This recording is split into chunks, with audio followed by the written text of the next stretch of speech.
ceux qui ont vu là, le petit montage que j'ai fait, la dernière vidéo que j'ai fait, vous pouvez voir là, que j'insiste un peu sur la polarité rouge et bleu ou bleu, blanc, rouge.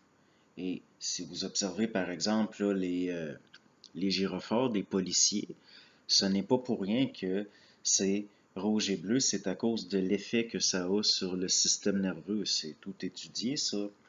Les behavioristes, les psychologues, les neurologues participent à l'élaboration de cette science-là de gestion de ce qu'on pourrait appeler là, le bétail humain. Le bétail humain. Donc, ça n'est pas un hasard là, quand vous voyez des polarités rouge-bleu, mais là, pas non plus devenir paranoïaque dès que vous voyez ça et l'interpréter comme. Mais il reste que, oui, il y a une science là-dedans et tout ça évolue. Maintenant, j'aimerais parler de fiction. Et puis, il y a des correspondants, entre autres, qui vont être surpris que je parle de cinéma parce que je ne suis pas quelqu'un de très cinéma. Je ne vais jamais au cinéma, je ne me loue pas de films. Mais l'être humain sait tout au fond de lui-même. Seulement, il a peur de ce qu'il sait souvent ou de ce qu'il ne peut pas intégrer, mais il ne peut pas s'empêcher de l'exprimer parfois. Donc, il y a des films là, qui ont été faits où il y a du réel décrypté à travers la fiction. Je n'ai jamais été très attiré par la fiction parce que je considère que la réalité est suffisante. Et puis justement, il y a un policier dehors qui fait aller sa sirène. Donc, j'aimerais parler là de films dans lesquels on peut considérer qu'il y a de crypter des choses très subtiles symboliquement qui sont cryptées.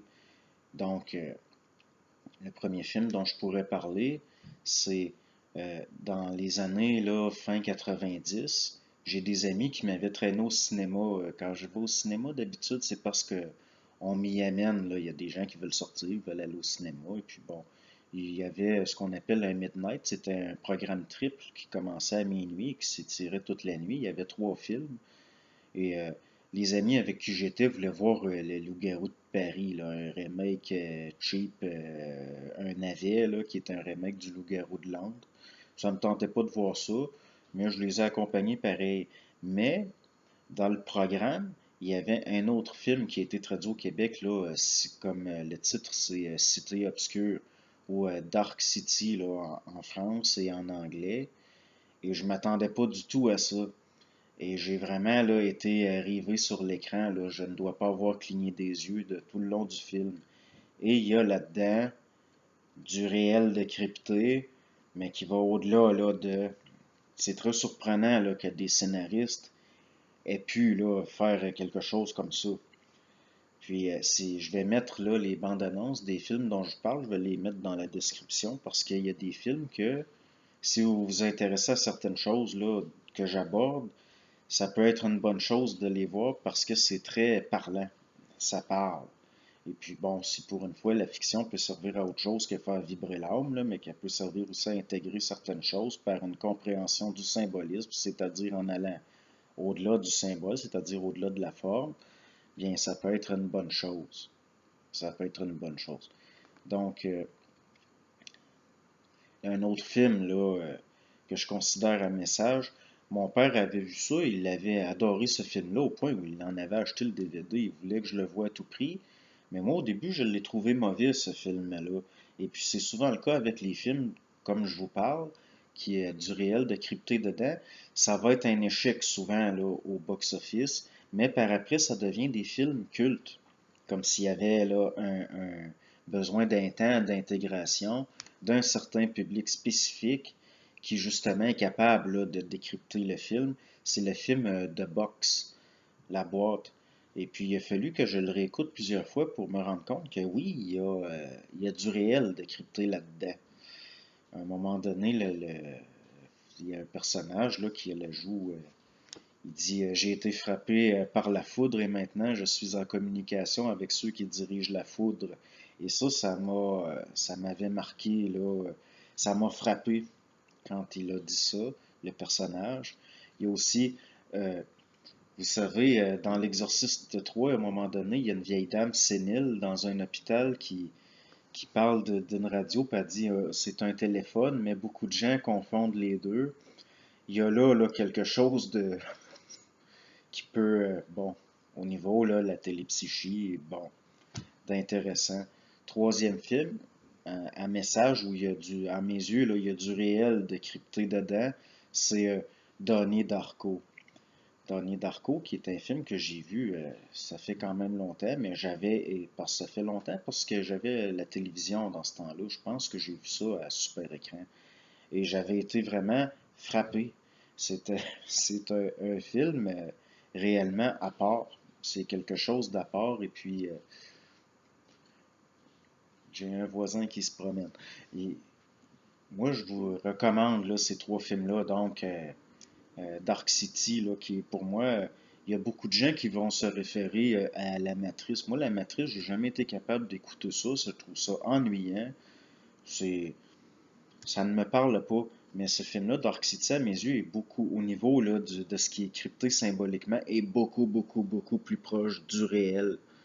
Et donc, comme d'habitude, c'est un film beaucoup moins connu. Puis The Box, qui est un film que, comme moi, j'avais trouvé vraiment, la première fois que je l'ai vu, j'ai trouvé ça mauvais. Je ne l'ai pas aimé, mais en le revoyant, puis d'autres gens m'en ont reparlé, puis je l'ai réécouté, et oui, là, il y a quelque chose. Il y a quelque chose.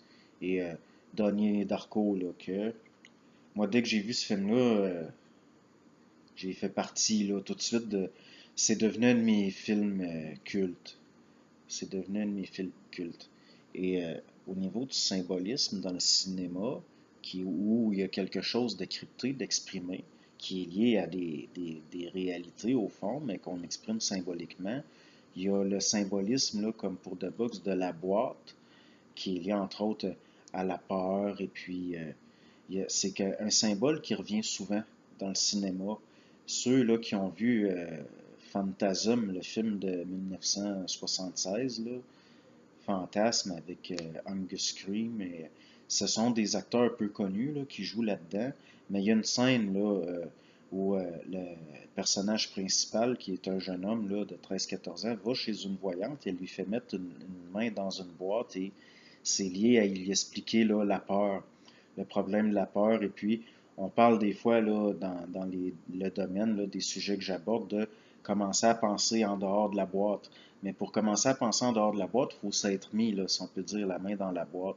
Et pour ceux qui ont de l'intérêt pour la science-fiction, si vous avez vu le film là, Dune, il y a une scène aussi où le principal protagoniste là, est testé par une boîte mais là, c'est lié à de la souffrance physique, mais ça rejoint la peur quand même. Et puis, il y a une dame là, qui fait partie d'une sorte de congrégation là, religieuse de télépsychistes. Là, c'est un film de science-fiction très étrange. Là. Dune, c'est basé sur l'œuvre d'un auteur là, qui est quand même assez connu là, dans le monde anglo-saxon, mais moins en français.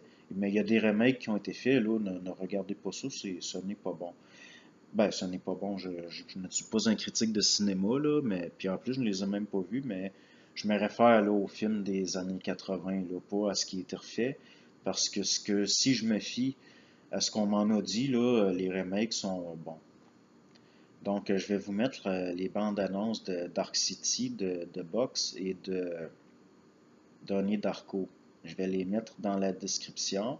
Et si vous avez là, la possibilité de voir ces films-là, ce sont à mes yeux, là, pour une fois que au niveau là, de l'art et de l'industrie du divertissement, qu'il y a des choses réellement de qualité qui contiennent quelque chose de subtil, qui est exprimé peut-être même inconsciemment par les gens qui l'ont fait. Et là, et si là, vous avez une capacité de décrypter, si vous avez une capacité d'aller au-delà de la forme, vous allez voir. Vous allez voir que au niveau du contenu, il y a quelque chose. Donc, c'est ça. Et aussi, là, ce que je vous dis là, par rapport au système nerveux, là, la polarité rouge-bleu séparée par le blanc, il y a des études là, de neurologues qui ont été faites sur ça. C'est difficile à trouver par contre. Mais c'est il va y avoir un effet là, de crispation, et c'est un peu comme quand la police défonce une porte en criant police, il va y avoir un effet de crispation qui fait que les gens à l'intérieur, pendant quelques secondes, vont figer sans s'en rendre compte. Mais ça aussi, ça a tout été étudié. Puis, quand la police là, défonce chez quelqu'un et que la personne à l'intérieur est abattue immédiatement, de ce que je connais de la psychologie, de la neurologie, du behaviorisme, habituellement, c'est un meurtre, là. Comme Richard Blass, là, il s'achèque, puis tout, c'est un meurtre, ça, là. Moi, je considère que Richard Blass a été assassiné et qui, en tout cas, là, on entre dans d'autres choses, là. Mais, comme je vous dis, là, je vais vous mettre les bandes annonces et puis possiblement que vous avez vu ces films-là, mais il reste que je le conseille.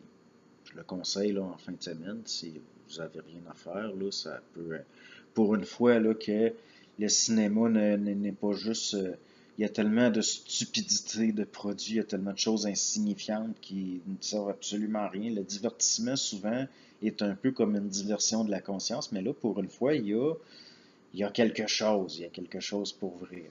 Donc, bonne journée.